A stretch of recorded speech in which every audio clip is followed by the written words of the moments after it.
Selamat datang di Cerita Horny, Cerita Horror Night.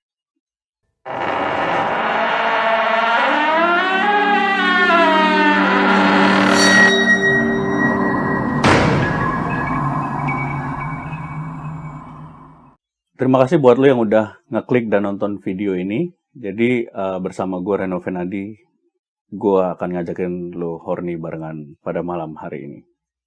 Ceritanya gue ambil dari Instagram @ceritahororjogja dan cerita ini berjudul Cerita dari Pembangunan Proyek Hotel.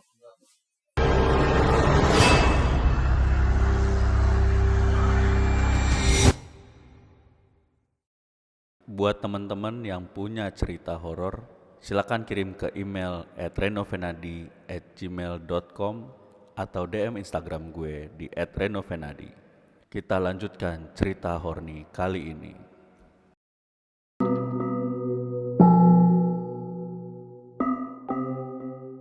Cerita ini terjadi pada tahun 2018, tentu saja di sekitaran Jogja. Sebut saja namaku Galih. Aku bersama 3 orang temanku yaitu Adi, Salsa, dan juga Bella. Kami berempat mendapatkan tugas dari kampus untuk membantu pengerjaan pembangunan hotel di Jogja.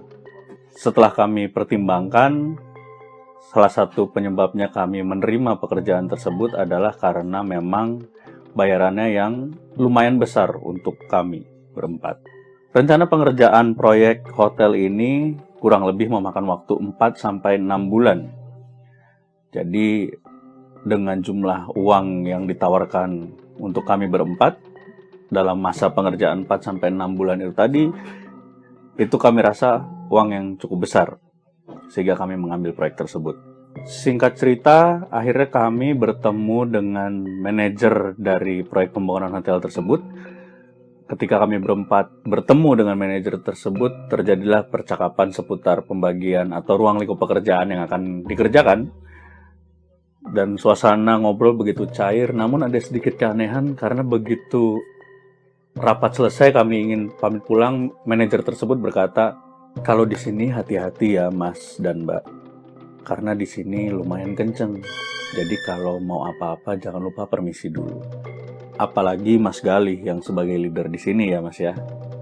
Mohon dibantu agak dijaga juga teman-temannya dan diingatkan untuk terus berhati-hati," kata manajer proyek itu kepadaku. Aku termasuk orang yang sedikit percaya dan nggak percaya dengan hal-hal yang berkaitan dengan hal tersebut yang tadi dikatakan kencang oleh manajer tadi. Tapi ya sudah, karena aku di sini sebagai tim leader dari teman-temanku yang tadi, aku mencoba memulai semua kegiatan ini dengan positive thinking saja. Tapi ya memang namanya pembangunan hotel, pembangunan proyek hotel gitu pasti ya ada sesuatu lah gitu ya. Di seluruh Indonesia nih teman-teman, dari mulai ujung Aceh sampai Papua, yang namanya pembangunan gedung, apalagi hotel yang memakan banyak lahan, itu kemungkinan pasti akan ada ritual-ritual tertentu pada saat pembangunannya gitu kan. Termasuklah hotel yang akan dikerjakan oleh Galih ini.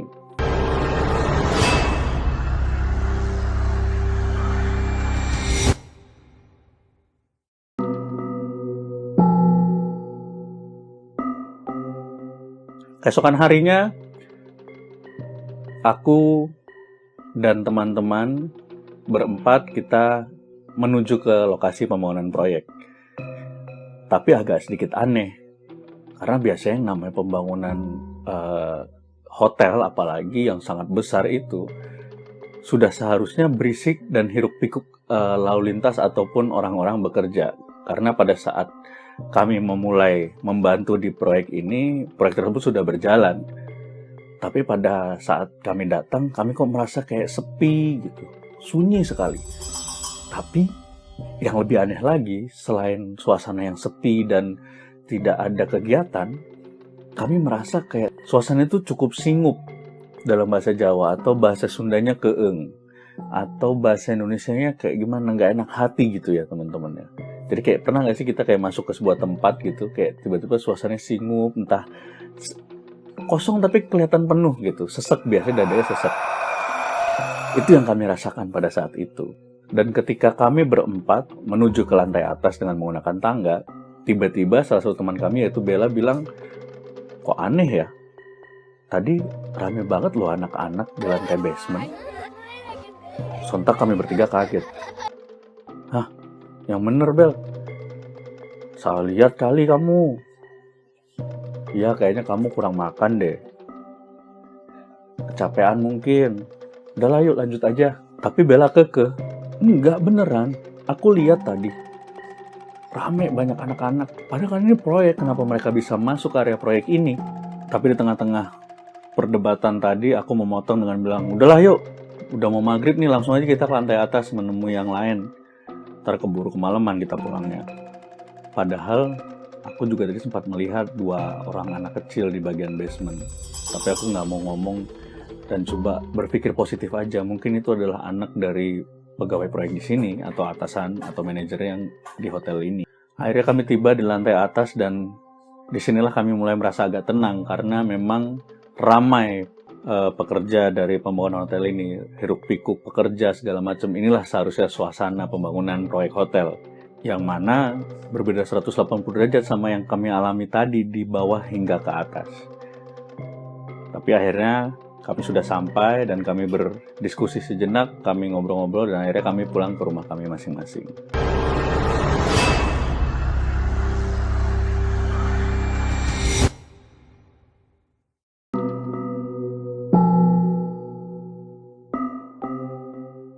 Keesokan paginya kami kembali bertemu di lokasi proyek.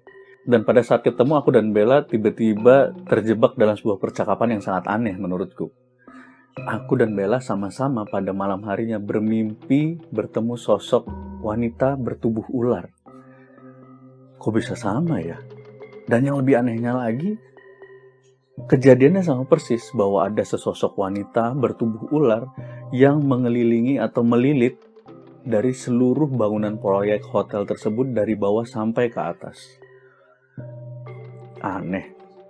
Apa ya maksudnya dari mimpiku dan Bella semalam ya? Dan kalau dilihat lebih teliti lagi, yang lebih aneh kenapa aku dan Bella yang melihat. Dan kalau kita lihat cerita sehari sebelumnya, aku dan Bella juga yang melihat ada anak-anak di basement hotel tersebut. Kenapa cuma kami berdua? Jadi dengan cerita keanehan yang dialami oleh Bella dan juga aku tadi, anggota tim lain yaitu Salsa dan juga Adi mulai panik dengan keanehan-keanehan yang terjadi di tempat pembangunan proyek hotel kami. Tapi aku sebagai tim leader, sebagai yang dituakan di tim ini, aku mencoba menenangkan mereka semua dengan berkata, ya udah nggak usah dipikirin lebih lanjut.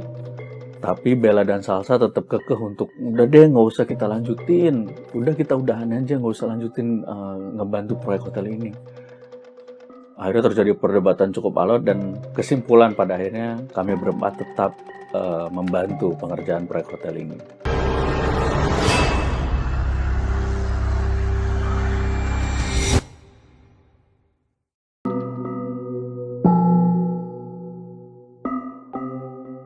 Waktu terus berjalan, kegiatan normal, tidak ada kejadian-kejadian aneh lagi yang terjadi selama kurang lebih 3 bulan kami bekerja di sana.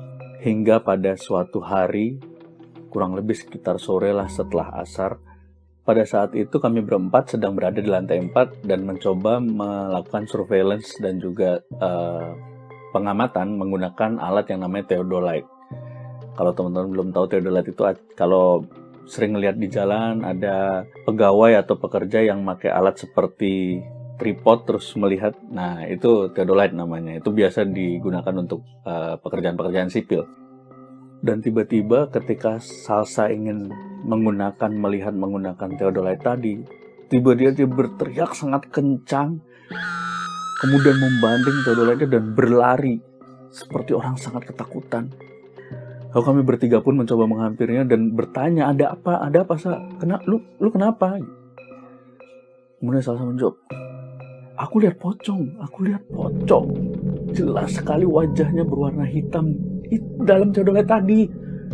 Di tengah kepanikan kita berempat semua, wah suasana udah sangat kacau. Akhirnya Saya mencoba bertanya lagi kepada mereka, gimana nih, mau kita lanjutin apa enggak nih? Tapi Bella dan Salsa benar-benar sudah menolak, nggak mau, pokoknya sudah nggak mau. Akhirnya ya sudah, pada saat itu kami putuskan untuk meninggalkan lokasi tersebut. Ketika suasana sudah mulai tenang dan kondisi Bella dan juga Salsa yang sudah bulat tidak mau melanjutkan bekerja di proyek hotel tersebut, aku gelanda kebingungan lagi gitu. Maksudnya ini kalau berdua nggak mungkin bisa kita lanjutin pekerjaan ini, akan ribet gitu, akan sulit. Dengan kebingungan itu, dan akhirnya aku membawa aspirasi atau suara pendapat dari Salsa dan juga Bella tadi. Akhirnya aku menemui manajer hotel yang pertama kali kami ketemu tadi. Dengan beralasan hal-hal lain, tentu saja bukan cerita yang pengalaman kami selama di proyek itu, aku mencoba menjelaskan kepada manajer tadi untuk meminta kami cabut aja dari pembangunan hotel proyek itu. Tapi manajer tersebut bersikeras bahwa udah nggak usah, kalian tetap di sini aja. Kalian tuh sangat membantu dalam pembangunan proyek hotel ini. Terus kami berdebat sangat alot sampai akhirnya aku tidak bisa meyakinkan bahwa kami bisa cabut dari sini. Akhirnya karena terdesak dan gak punya cara lain, aku menjelaskanlah apa dan bagaimana pengalaman kami selama membantu di proyek hotel ini.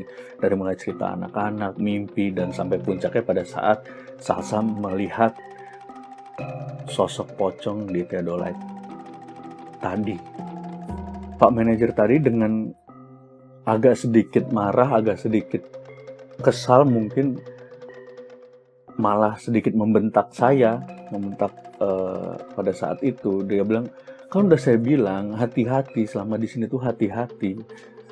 Terus saya tidak nggak terima gitu, maksudnya loh, kita udah cerita kayak gini kenapa dia malah agak ngebentak. Akhirnya saya bilang, ya gimana Pak, kita juga nggak mau ini kejadian sama kita gitu, tapi ya kejadiannya seperti ini. Manajer tadi coba tadi Mbak Salsa lagi ada ngalamin apa kok bisa sampai kejadian kayak gitu. Dan setelah akhirnya kita ngobrol, ternyata kita baru tahu pada saat kejadian tadi memang hari itu Salsa sedang dalam masa datang bulan.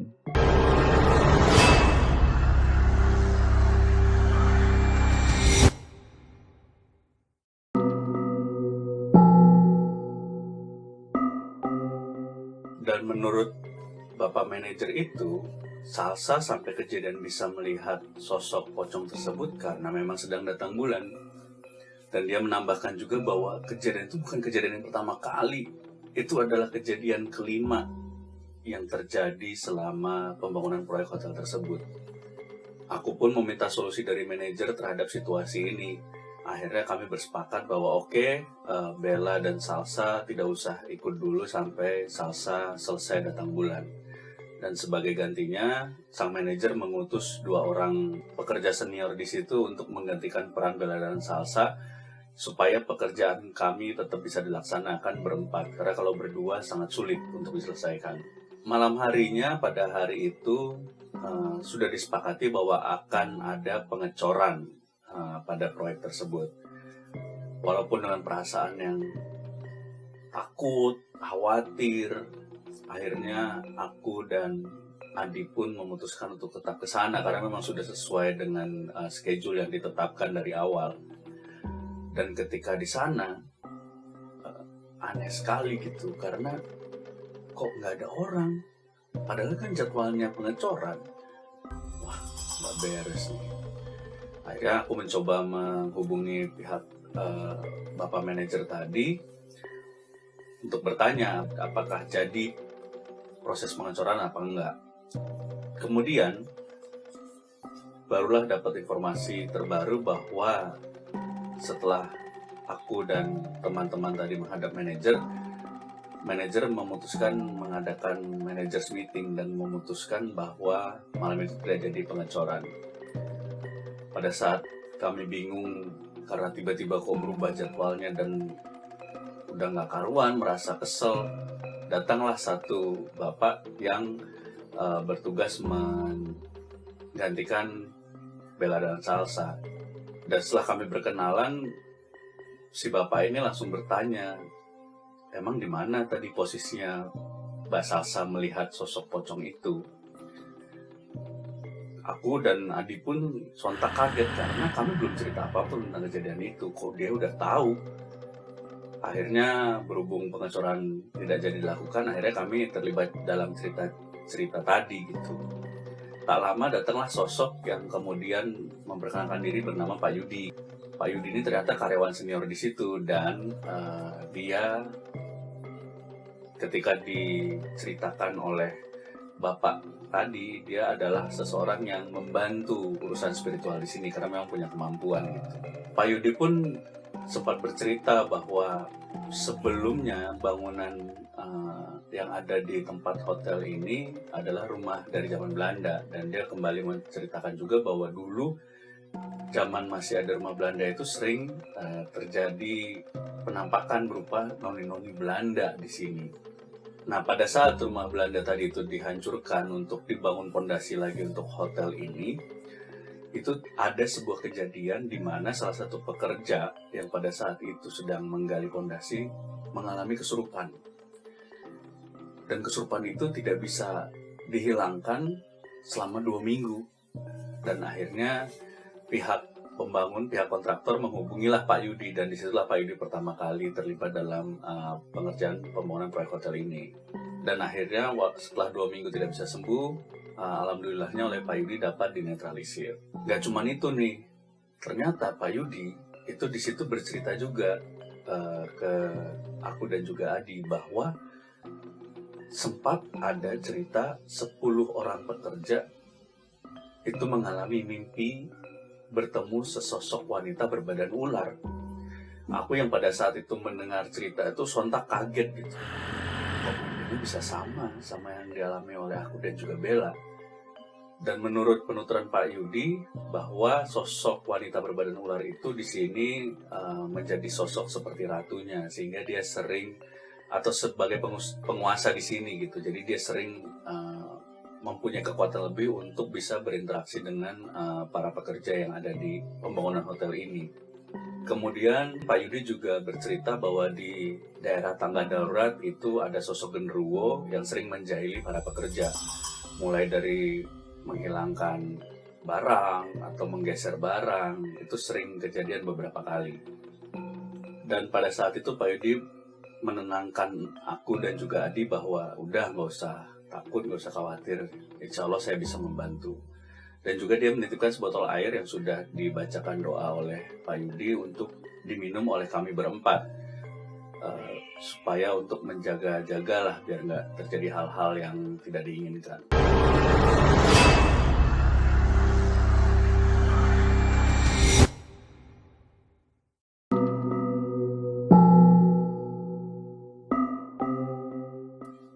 Keesokan harinya, aku dan Adi langsung menghampiri Bella dan Salsa dan kami menceritakan apa yang Pak Yudi ceritakan. Akhirnya kami berempat minum air yang diberikan oleh Pak Yudi tadi.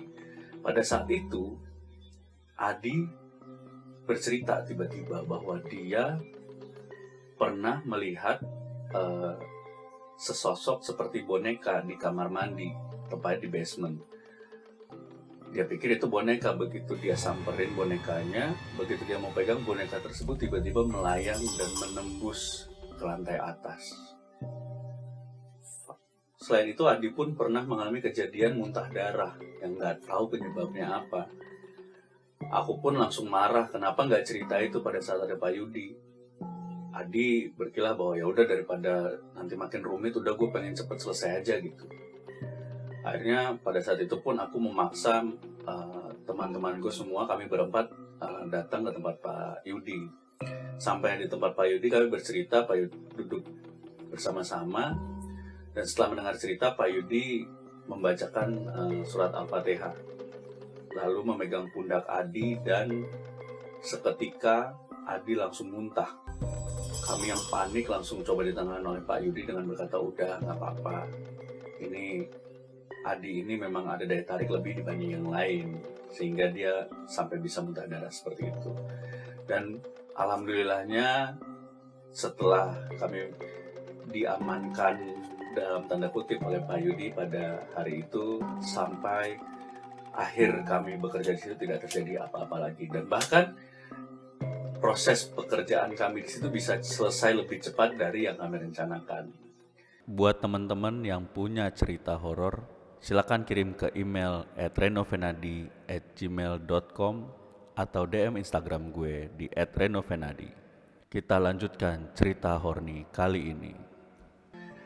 Nah, sedikit pesan dari cerita tadi, mungkin ya namanya pembangunan sebuah tempat gitu, apalagi hotel yang luas sekali, yang pasti ada proses pengubahan lahan, mungkin dari dulunya rumah atau apa dihancurkan dibangun menjadi sebuah hotel atau apartemen, itu pasti adalah hal-hal kayak gitu ya teman-teman.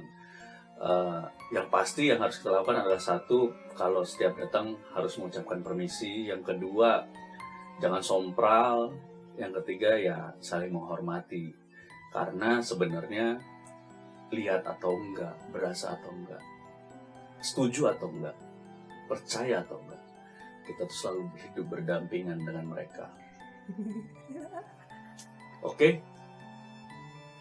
Terima kasih teman-teman yang udah nonton dan horny barengan sama gue pada episode kali ini. Gue juga mau ngucapin terima kasih banget buat admin dan akun Instagram @cerita horor Jogja.